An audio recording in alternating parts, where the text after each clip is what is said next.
Welcome back. This is just joining us. It's time for our conversation. We're looking at the health sector today. My guest is with me right now, Dr. Ifeanyi Nsofor, who is the Chief Executive Officer at EpiAfrique. Welcome, Doctor, and thanks for having you on the show again. It's been a while. Yeah, been a while. Thank you so much for. I'm fine. I regularly don't talk to doctors, you know. Why? You should. Yes, I do. What I'm saying.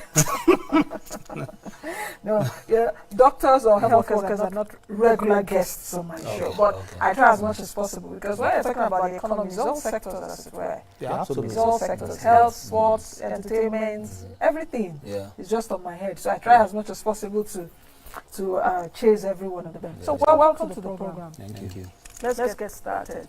During my analysis earlier, the Minister of Labour and Employment came out yesterday on live television to say that he's not bothered with the doctors in Nigeria. That in fact we have surplus. In fact, when I was watching him, I was preparing to get out of the house. When I was watching him, I thought, oh no, did I just hear this man say this? I paused it. I rewind and brought it back. Did I really hear what I just heard? Yeah. And in fact, I heard. How is your community taking this? Or what's your own reaction to it? Okay, I think this is a minister that is a doctor. Absolutely. It's a doctor and a senior one for that matter. I think first of all, emotions are high. People in the medical community are not happy about this. But it's very important that we look at data, some of which you showed initially so that we can correct the Honorable Minister, for him to realize that what he said is not right. One thing I need to add to what you said already is that if you look at the ratio of doctors to patients in the country as it is now, if we need to meet that target, so first of all, 70,000 doctors registered by the Medical and Dental Council, 35,000 in Nigeria. Even if we had all the 72,000 doctors present, it will still not be enough because we actually need above 300,000 doctors in Nigeria to meet the WHO recommended ratio. And if we have to meet that within the next 15 to 20 years, we need to produce extra 10,000 doctors every year. So at least based on evidence, based on statistics, we do not have enough doctors in the country at all. And that is why it was quite painful hearing the Honorable Minister of Labour making such atrocious statement. It shouldn't have at all because we know what it is for us in the sector. We know how frequently doctors are leaving. In 2017, we had a survey with NOI polls about the immigration of doctors.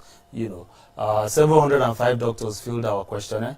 We had interviews with 26 doctors in addition to the 705, and 88% of them were either in the process of leaving or had left already. 88%, just 12% said they were not planning to leave. So imagine what would happen or what is happening currently with the statement of the minister. It's almost like, okay, doctors, you can go, we really don't care about where you are at any point in time. It's quite embarrassing for the medical community. For me, in fact, when I heard that yesterday, I tried to be in the minister's shoes. I tried to be in his shoes in the sense that was he just taken aback? Perhaps he was not also prepared for that question, or he didn't know how to answer, or he didn't have data, or it could also just be, I really don't care attitude. But you see, even the interviewer tried to help if you watch, she kind of asked, but are you sure, are you aware? But he kept stating it. He gave examples really about his physician in Maryland, and he goes, how the guy has come back. That a lot of people are coming back to settle. But that's not the issue. Because even for us, Nigeria Health Watch, the non-profit arm of the work that we do, we had a conference 2 years ago, and the theme, last year, the theme was the Nigerian medical diaspora as a brain gain for the country. Very few are returning back, but a lot more are leaving. So it's not the few that are returning is not commensurate. It's not commensurate at all. To those that are leaving. Yeah, it's not commensurate. I mean, 12 doctors leave every year. Last month, the Kingdom of Saudi Arabia came to organize interviews for doctors in Lagos. Doctors are living in their droves, and I think probably another very embarrassing aspect for the medical community is that a lot of doctors who are in Nigeria also do not have jobs. Oh, really? Yeah. So you graduate as a doctor. For you to get your final practicing license, you need to do your housemanship. So many doctors graduate, they don't have places for housemanship. So many finish your service, they don't have places, to practice. And even resident doctors, from the survey that we did with NOI polls, resident doctors who finish their specialist training, and they don't have places to work as consultants. And yet, the Honorable Minister of Labour is saying that we have so many doctors. I don't know whether that's what he confuses as having so many doctors, because you have people who are roaming around doctors without places to practice. Now, that is also another issue. Perhaps we should now try to break it down and go into the medulla oblongata of Dr. Gigi, which is what you just said. If we're having many medical doctors that are not practicing, why are they not practicing? Is it because we do not have health centers, that we do not have hospitals enough to employ the doctors? Is that the issue? That the doctors are also out of job? Because I remember when we're growing up, what do you want to be? You see a lot of people, I want to be a doctor, I want to be a doctor. I'll be like, if you like that, doctors don't look for jobs. You will always get a job. So is that not the case anymore? That's not the case. And if we look at different areas of doctors, we understand why. So for your housemanship as a doctor after graduation, you need to be trained in hospitals that have been pre-qualified by the Federal Ministry of Health to do housemanship training for doctors. Teaching hospitals, special medical centers, federal medical centers. There are very few of them if you compare the number of doctors that are coming out. So what I would expect that the Ministry of Health and the Ministry of Labour should be doing is to pre-qualify more hospitals to train house officers. So that's one. Then for resident doctors, after your specialist training, you now become a consultant. So you need a place for you to practice, to be employed to do that. So many of these hospitals say, well, we don't have money to pay senior doctors like you. I know so many of these specialists that are actually doing locum. They are doing almost like volunteering within the hospital, so that maybe after a while you'll be absorbed within the consultancy cadre in the hospitals.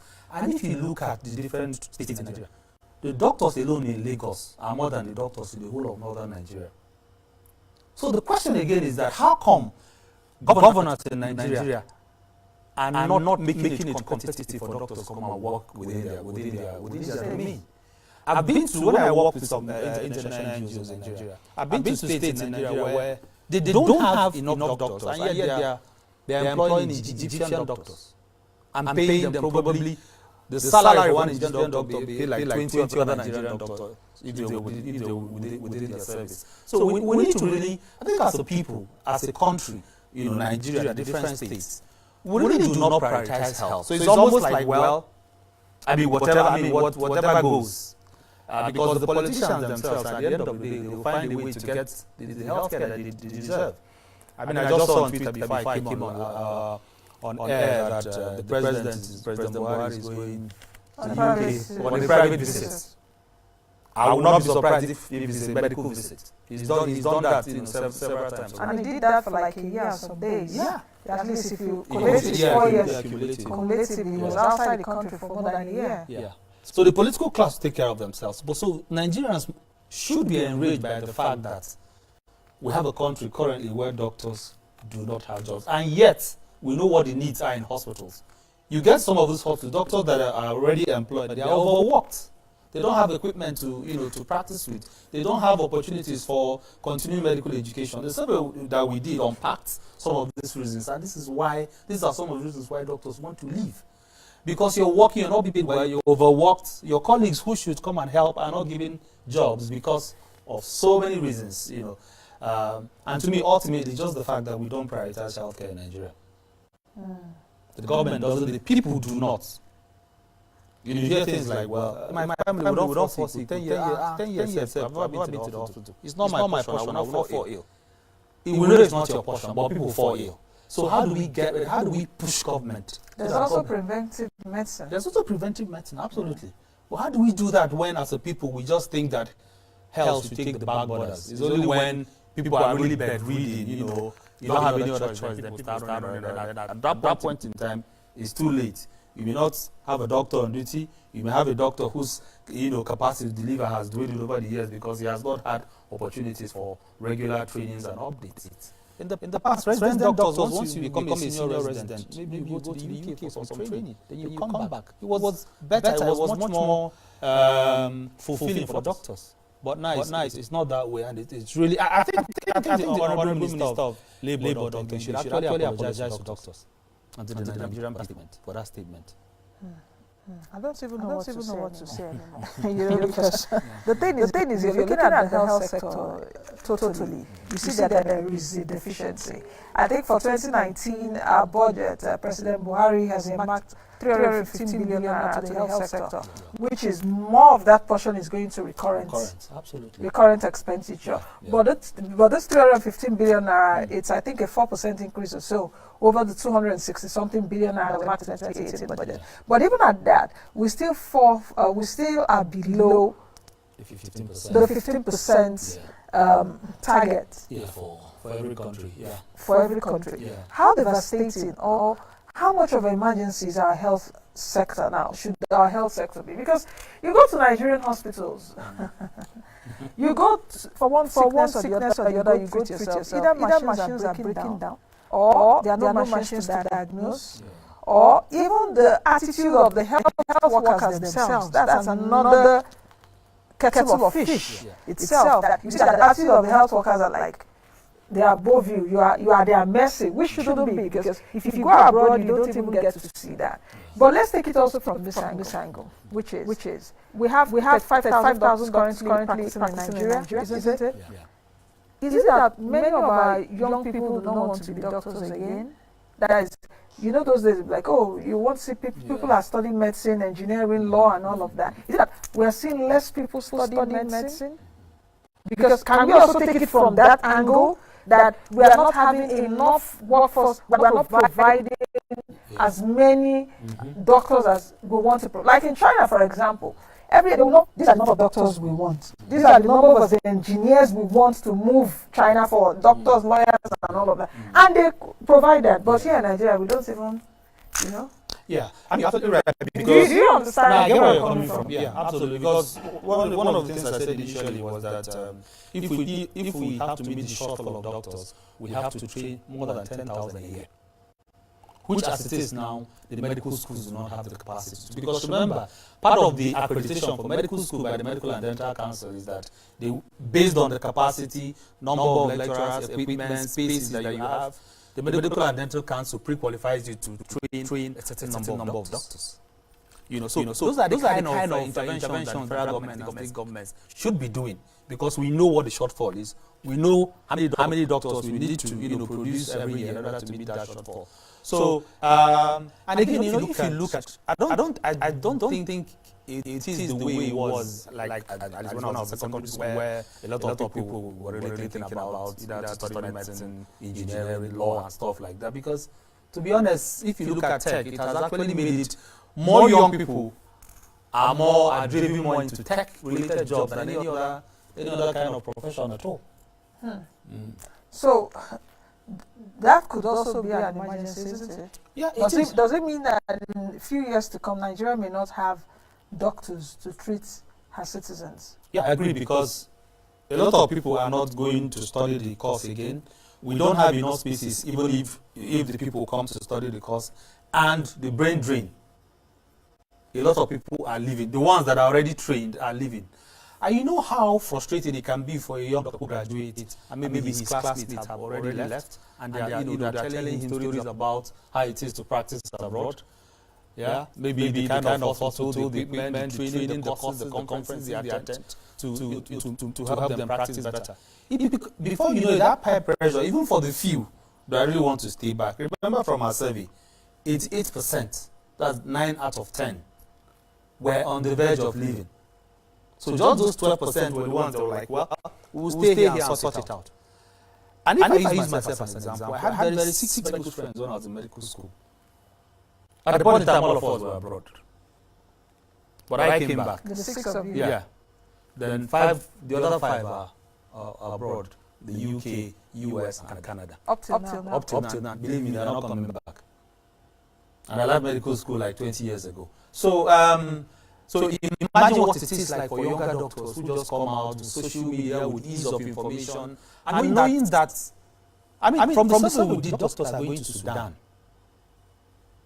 Doctors are going to Rwanda. So let's even leave the very high, high income countries. Because some of this, maybe a young doctor will be like equivalent of say 400,000 naira. So what the doctors are even asking for is not much. So but if we prioritize health, then you know that provides good working environment for doctors, better pay, better training opportunities, and stuff like that. A lot more people will stay back. Because to be honest, at the long run, it's really, home is best if you look at it. But when you think about providing for your family, improving the kind of work that you do, your capacity to do it, and even some specialty that are not even available in Nigeria, then you have no other recourse but just to leave the country. Now, if we take a look at the health sector totally, we know that there are a lot of issues that are bedeviling our health sector right now. What do you think should be done? How do you think this can be addressed? Because clearly it seems that perhaps government does not have enough money to earmark to the health sector, isn't it? Yes. Are there other options? There are. And I think one of the basic paradigms in health economics is that needs are infinite, but resources are limited. So no matter what it is, there should be no country that has enough money to provide the kind of care that the people deserve. However, in Nigeria, because of, first of all, the three levels of government, the federal government has its own responsibilities. It's not enough, the amount of the budget. And that's why health insurance must work. But look at the problem of NHIS. After 13 years of being in operation, NHIS has only covered about 1% of Nigerians. But the good thing again within the NHIS, within the health insurance space, is that for the past 3 years, the National Council on Health, which is the highest decision-making body in health in Nigeria, approved that states should begin to sign their own health insurance laws. So at the last count, 28 out of 36 states have signed theirs. Their own health insurance laws. So once they begin to implement, that means that we have more funds available. Because 72% of total health expenditure in Nigeria is out of pocket. And from the last national health accounts that was done by WHO, Federal Ministry of Health Affairs, that amounted to 2.95 trillion naira total health expenditure. Compare that with our 350 billion that the federal government budgeted. That's like 7 times that. So we already have so much money within the space. The sad thing is that it's not channeled formally through a health insurance scheme. So people go to all sorts of places to get substandard care most of the time. So a good way to fund would be for us to have functional health insurance schemes across the state as well as the national. Then that excess funds in the system can mop up into a scheme where you now have money to provide better care, equipment, training, better pay for doctors and other health workers. And this is what to make it work. NHIS really needs to get its acts, together, to lead this process. How about the area of, because I was also thinking about, how about the area of private investment, private sector participation, private sector investment, in the sense that government can do little, as it were. But can we begin to see private sector investment in our health sector? Not that I have money now and I'm going to set up a hospital with the assistance of a doctor and all of that. Yeah. Can we begin to see private sector participation in the health sector? For example, saying, okay, fine, for example, National Hospital in Abuja to be, I don't want to say outrightly bought, but if that's for lack of a word to use, or you can also buy it but make it functional. Because for example, National Hospital is not even working. It's not. Yeah, and coincidentally, we had a policy dialogue with Pharmacists Foundation, which is the Doctors Emigrations, working in Nigeria last 2 weeks in Lagos. It was how can we do public-private partnerships to improve the quality of care, especially at the primary. I think you guys should start looking at that. Yeah, absolutely, and because some of it is already happening. So, for example, in Luth, the National Sovereign Investment Authority is funding laboratory, all sorts of complicated equipment for cancer diagnosis there. And in that particular meeting, the CMD Luth was there, Professor Bode, and he said that they've also gone ahead to even privatize their blood banking facilities.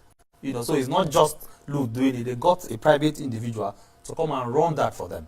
Another example is in Delta State, the Delta State Health contributory scheme. He also working with Toronto Hospital in Onitsha to provide health care to some of the far flung communities in Delta State through the health insurance scheme. So those kind of investments happen once we have some level of organization, government leadership, and in a way, because investors always look for returns on investment, kind of assuring people of, when you put in money, at the long run, we're going to get something out of it.